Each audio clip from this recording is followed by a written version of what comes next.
All right, it's late in the day. Let's start with a bit of a thought experiment. I need to divide the room right down the center. Yeah, sorry, you get to choose. Yeah, don't go over this side. It's way better over here.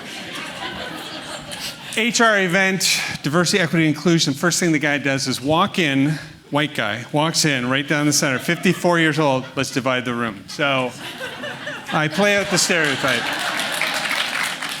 On the way today, this thought experiment, you were on your way here. You either flew here, walked here, got a bus here, got an Uber here, but somewhere along the way, you came across a crisp $100 American bill. There was nobody else around. There was nobody to turn it into. There was nobody to go and say, hey, I think somebody lost this. If you left it there, you would be littering. So you pick it up. All right? You pick it up, you put it in your pocket, scale of 1 to 10.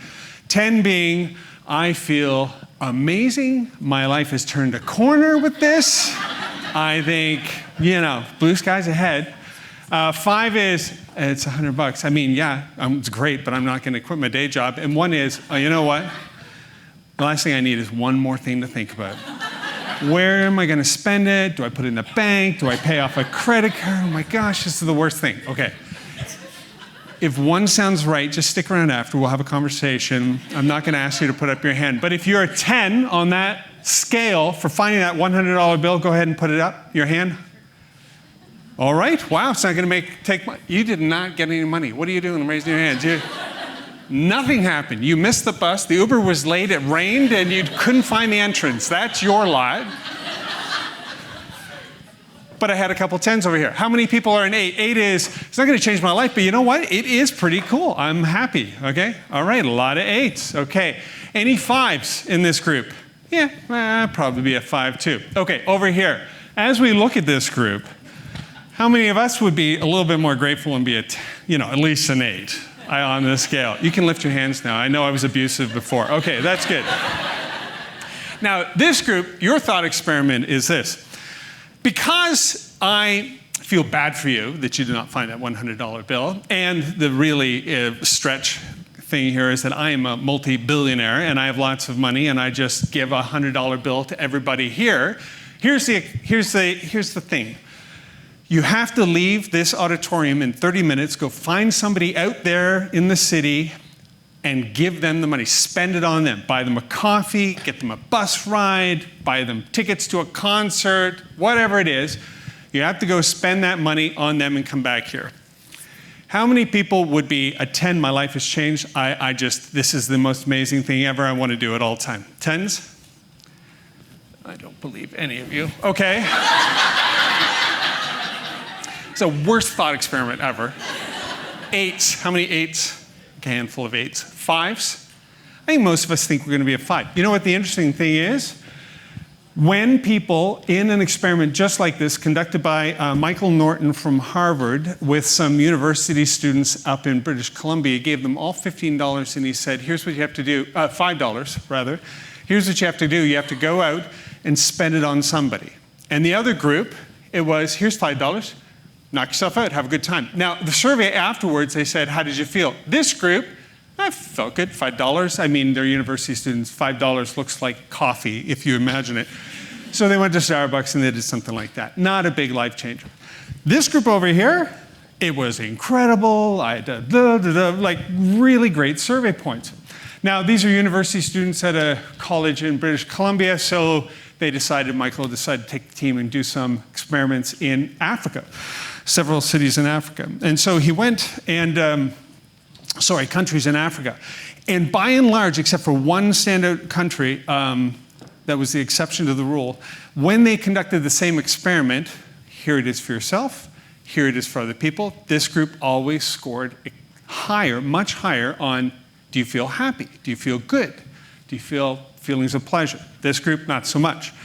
Then they thought, well, you know what, let's take it to the business world. So they went to Belgium, and there's a large pharmaceutical company headquartered there in Brussels, and they went to the sales team and they said, here's €15. You can do whatever you want with it, except a few people, they said, here's €15, spend it on your team, your sales team. That sales team outperformed all the other sales teams for the rest of the year. The other first group just was like put in the pocket, didn't even think about it again, didn't even know what the survey was about when they got it, basically. But the group that spent the money on others felt better. Then they said, well, maybe in public policy it'll be a different thing altogether. I mean, this is inside companies or it's at a university. So they, as you can guess, went to a volleyball team, and they did the same thing. For this volleyball team, you spend it on your own team. This other group, this other volleyball team, you guys just, here it is, it's just for you. Same thing. The volleyball team felt better because they spent it on each other, and they did much better in performance than they had been doing before and against other groups. This is called the helper's high, and it has to do with how we experience and understand helping others, volunteering, that kind of thing. And it's a well-known phenomenon. Helper's high is part of the brain's reward system that kicks in to reward certain behaviors. Okay. What kind of behavior? Let me explain it first. There are primary behaviors in which, the good feelings kind of really baked into it, and we want to do it over and over. So a reward is when endorphins in your brain are secreted. Endorphins are naturally occurring morphine, and you feel really good. A yoga high, a runner's high, that kind of thing. What are some other things that are so primary to our survival as a species, us as individuals looking after ourselves or looking after our offspring? Just give me a couple of examples of something that just, it just feels good when you do it, this behavior over and over. Anybody? What, rescuing an animal? Okay, that's good. Yes, yeah, that's good. There is an intrinsic reward, especially, do you like animals? Okay, that's good. So in intrinsic, there's some contextualness to it. If I was forced to save an animal and I really don't like animals, maybe I wouldn't feel as good. But that's a good example. Somebody else?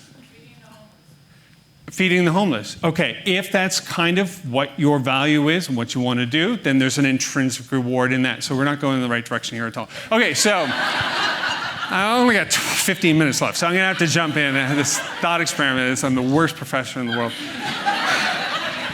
I'll give you the answer, okay, so we can get over this through this class. Sexual activity, complicated issue. And all that goes along with it, and we're like, after it's over, I can do that again, right? I mean, that's an important part of keeping us alive as a species. Another one is eating, right? You have to cook the food, So we have a strong built-in reward for these kinds of feelings. So the research suggests that because the endorphins released, and we can see this when you put people in one of these little caps and watch them do different things, you can actually see what happens in the brain. And helping behavior is very similar to a yoga high, runner high, and sexual activity in terms of the length and the significance of the reward system. And this makes sense, right? Because evolutionarily speaking, helping each other is a great way to stay alive as a little family, as a little tribe, as a little group. And helping behavior is so important that on an evolutionary basis, Mother Nature has put it right up there with eating and sexual activity. Now, this is an important thing for me to understand because at our business, we work with companies on employee giving and volunteering programs. Pro-social behavior that is completely, or should be, completely voluntary. And so to really be able to do this kind of work, we have to be able to understand, why do we help?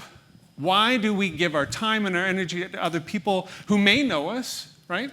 But often we don't know them. And we give our resources and skills, access to these kinds of things. Why do we do it over and over again? Not just here and now, not just this country or this time, this era, but throughout human history around the world, human beings help other human beings. And one of the reasons is because, physiologically speaking, it's hardwired. You came into the world with a setting that said, when you help other people, you will feel good about it. Now, when we ask people, why do you help? Number one answer is, it's the right thing to do, typically, right? But really what we mean is, it feels good, so it must be the right thing to do.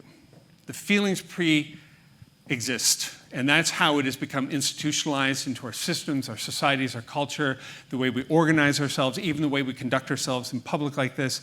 We help each other. And it's been institutionalized in religion and whatnot, but helping behavior is a very ancient system. So that's the positive side of why we help each other. But there is a negative side of why we help each other as well, and it has to do with how we experience pain. In our brains, they used to think, when you experience pain, it would light up, in your brain, one place in your brain. But it turns out there's something called the pain matrix, and here's kind of how it works. So the second thought experiment here is I want you to envision a hand on a table. There's a bright light. The rest of it is dark. Okay, so you're really going to have to try. But you've seen this scene in a movie. One hand, light from above, table, let's call it a green table, little card table, and you can see nothing else. And then out of the darkness, another hand comes, and this time there's a long needle in it, a syringe with a long needle. And as you watch, to your horror, it's driven into the hand, right? The hand is shocked and tries to pull away, but realizes pretty quickly that it hurts more to pull away, so it just stays there. All right. Now, I imagine that some of you, as imagining this, might have felt something or winced just a little, right? Just a tiny little bit. If you're wondering, because my storytelling abilities aren't excellent right now, if you're wondering if this would really affect you just to see somebody else in pain, I encourage you to go on YouTube and look up Ricky Gervais and David Blaine. Does anybody know who David Blaine is? Yeah? Has anybody seen that, Ricky Gervais and David Blaine? All right. So you know what I'm about to share. He has this bare arm sitting right next to Ricky Gervais, long, like needle, pointy thing that you might knit with. Like it's not a needle, it's just this long, pointy thing. And he's pointing at Ricky Gervais, of course, hilarious, but watching going, oh, no, no, no, no. And he pushes it in, and he's like sitting right there, and he's watching him push it in, and eventually it starts to come through the skin on the other side, and it pokes the skin out like a point, and then boop, comes right through. At this point, he gets up and leaves, right? He's done this with a few people. He's also done this with Will Smith's family, who just ran in terror out of the room. It was so disgusting. And then he pulls it back out, and of course, the trick is, how did you do that? It's no blood or anything like that. Why did Ricky Gervais freak out? Why did you wince? Because the pain matrix that lights up to tell you you're in pain, there are little neurons buried deep inside of your brain that can't tell the difference between seeing someone in pain and experiencing yourself. And this pain matrix that lights up, it's very interesting because when I watch somebody else in pain, I feel their pain, in feeling with them. That's the basis of the made-up word from 1904, empathy. It's German basis, einfühling. My German's cruddy too. But it's how we understand pain is the basis of empathy. So I'm not talking about compassion or sympathy or anything like that. I'm just talking about how we experience pain and the ability to imagine what it would be like to be the other person. And so when we see someone in pain and we wince, there are two responses, right? One is to intervene and stop it. Rush the stage, pull it out, do whatever, call a doctor, call a psychiatrist, I don't know, but you're going to stop me from creating the pain. Why? Because you're feeling the pain. Or you might just say, you know what, I'm going to beat the traffic anyways, this guy's a nut, and you leave. I can't watch it on the news anymore, I'm taking a social media break, I don't want to talk about that. Your cognitive load is overwhelmed, you're feeling too much, and einfühling, and so you absent from it. These are the two basic responses.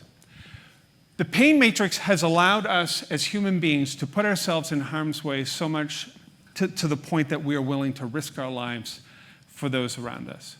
And we see this playing out in Europe. We see this playing out when there's a natural catastrophe in the States, in Ohio, and other places. When there is a crisis, we find ourselves stepping in. And in fact, your response time is so fast. It is 1/15 of a second when it comes to sensory responses. You would feel that so quickly. If you're wondering, wow, how fast is that? You've blinked. It's less than a blink. Like, how many, as I was thinking about this, I was thinking, how many times do I blink in a day? That's how fast this response is. So it's pre-conscious. So a gentleman by the name of David Eagleman did a series, and it was on PBS called The Brain. Did anybody see that? It was 2016, 2015. Anybody see PBS's series, The Brain? I encourage you to go find it if you can. Maybe anybody's interested, you come and meet us at the social rev table up there, and we can tell you how to find it. But basically, he has I think it's 8 parts, and they go through it. Number 5 is why do I need you? And the idea is that our brains is this neural net. There are more connections in our brain than there are stars in the known universe. It is a hugely dense section, but it's of our body, and it consumes 20 to 25% of all of your fuel every day. It is woefully inefficient. And so it is constantly trying to automate whatever it can. It knows nothing. It is in blackness and darkness. It only knows through your eyes, through your skin, through your ears, through your mouth. These are the sensory receptors. But it itself doesn't really know anything, but it needs to be connected to other brains in order to thrive and survive. If you put an individual aside on their own for 30 days or whatever, it's considered torture because human brains need other human brains to be healthy. You cut that off, they cannot survive. And so, the way we experience pain in others allows us to step in and risk our own lives, risk losing what we have voluntarily and willingly for others. And as you can see, this has been instrumental as our survival as a species. And along with the helper's high, evolution is saying, absolutely. Helping others is key to the species' survival. So, that's cool. But the problem is, we don't help everybody, do we? We don't run around the world doing the same thing for everybody. Who do we help? We help people like us. We help people with whom we share an identity. Identity theory would suggest that the more circles of identity that you and I have between us, and you've been practicing this out today, whether you knew it or not, you're walking around to everybody and you're trying to find out, are you and I alike? Are we in a group? Values, background. What do you do? Where do you do it? What's your education? What are you interested in? Where do you go? Where'd you go on vacation? Do you have any kids? We will use whatever we can to find out, are we in a group? Are we together? And empathy works really well for your in-group, but it doesn't work for your out-group. And so Dr. Lasana Harris at the University of Leiden, I practice the name Leiden. Anyways, it's an L word. It's in the Netherlands. And dang it. And he put people in an functional magnetic resonant imaging unit so they could see what the brain was doing as they were looking at pictures. And the pictures that these individuals were looking at were other people, a bit like the folks you would see here. Usually I describe this, fireman, lawyer, baker. They just look like you, right? And this they're going through really fast, and they're looking at the medial prefrontal cortex, this part right here, very, very fast preconscious thought. And the part one of the interesting functions of this part of your brain is to decide whether something is human or not. So they baseline by looking at a cup, a chair, building a wall, and there's no activity here. It's just flat. And then they'll throw in a picture of a person, spike, another person, spike, okay? So that's how they create your baseline. And they're showing you, all these other photos of other people, and it's lighting up just like you would expect. And then they threw an image of a homeless person in there. And guess what happened? Nothing. Absolutely the same as a cup, a chair, a table. Preconscious. These folks, they do not consciously decide one thing or another. It's preconscious. It just didn't register them as human. Now, it did for some people, and when they went and they talked about it, in fact, in Japan, this showed up quite a bit. Most of the folks did have an experience with somebody who was homeless. So for them, homeless or the unhoused neighbors in our community were viewed as part of their in-group, but for most of us they're not, and the brain automatically dismisses them as non-human. Going back to that hand experiment, and you can see this in the brain, Why Do I Need You, David Eagleman's work there. His research was, he took that same hand, the same thing, all dark, needle, ceiling, except this time he put a little moniker on it, a little rubber band with a name on it. And it said Christian Scientist, Jewish, Buddhist, Muslim, and atheist. And then they watched people's brains. And then as the needle went in, Christians felt it for Christians, Muslims for Muslims, Buddhists for Buddhists. And you might say, oh, well, you know what, that checks out, because religion is very us and them. You're not wrong. Religion and politics are the easiest ways to dehumanize other groups based on the research that we have from science. But even atheists felt nothing for the others. They only felt it for the atheists when they saw the pain. And it's very disappointing. You know, it's kind of like, there's your group, do anything for them, and the rest, bye. I mean, I don't know what to say. Good luck with your group, but you're not our group, okay? This in-group, out-group thing is rough because for every group that you are a part of, that we share some background, there are dozens of groups that you don't belong to. And we dehumanize our out-groups throughout human history. Even currently, we can see it played out in politics and religion and wars around the world. This is, without exception, the great flaw of the species. It has kept us alive through evolution to this point. We have risked life and limb fighting dinosaurs to save our kids. I know dinosaurs and people weren't on the planet at the same time, but it does make for a more interesting story. I used to say we Disneyfy this, but Disney said, and they were in the room. That was the first time that ever happened, so I've left that off. I thought she was being funny. I was like, no, she was, so. But yeah, you can see, I will risk what I have so the species can survive. But if we only do it for in-groups, this is a zero-sum game. So we do employee giving and volunteering in order to take people to places where they can have an experience with their out-group.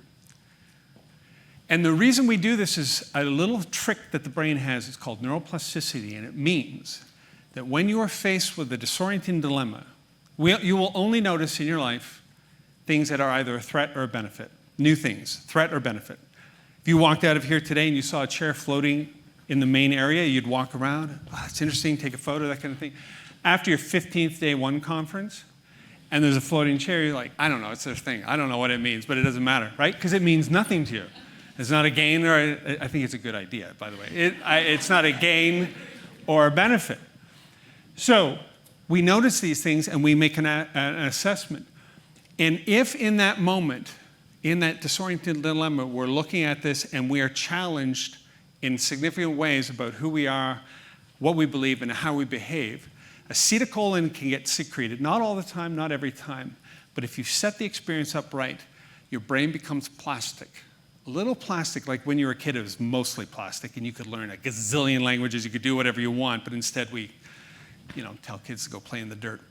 But that's our most potential up until the age of 3, and then after that, we're a bit of a lost cause. So whatever we achieved by then.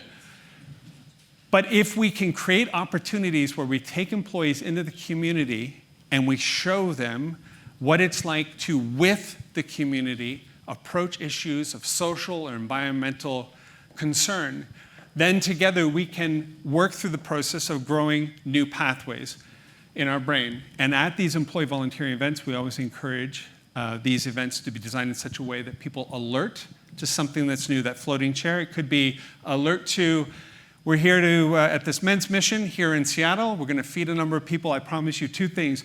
We are not going to make a dent in hunger today, not even a little bit. And we are not here to fix the poor. They are not a problem to be solved. So the group usually looks at me and says, well, then why am I here? Well, that's a really good question. Let's explore that. That's alerting to it. Why am I here? That's orienting. That's when you decide what meaning you're going to bring to the experience. Nothing objectively means anything. You decide what it means. But if I can frame it in such a way that when we go to that homeless shelter, that men's mission, and you know nothing but the issues, I'm going to give you just enough information to inform your sense-making, your meaning-making process. And if we've done a good job, you'll come back. And if you come back and we revisit those pathways in your brain, you will grow new neural pathways to think differently. We are all stuck seeing the world the way it is based on our current neural net. If we want to see it differently, if we want to think differently, if we want to behave differently, we must grow new neural pathways. There's no exception ever. We cannot think our way into better behavior. We must think about it. We must orient to it, and we must act so it goes through the brainstem down into the body. These things must act in tandem. So experience is the only way to achieve neuroplasticity, and that is the only way to undo the evolutionary problem of us and them and dehumanizing the other. And that's why we do employee volunteering. And Blue Board did a great job of talking about the importance of experiences. We anticipate, in the session that I was able to stand in for a little bit, we anticipate them, we get excited about them, but stuff, a new chair, new parking lot, space, a new table, one and done. There's no lasting effect. Giving people to spend money, it's called a pro-social behavior. Giving people to spend money on other people, you get huge returns. Giving people some money for themselves, little to no returns. unless you want to build a golden cage and lock them in for the rest of their lives. That'll work. But they'll resent you, as you probably know. So employee volunteering is very much about building the kind of culture that you want to see in people. And when we think about social impact, that's how we have to think about it. Not how many places, how many people, how many things, how much money. Those are interesting outputs. But the key metric is, how did people change the experience, and have they just adjusted the us and them enough that they can internalize the social impact, because that has promise for the rest of our species and the future of this planet.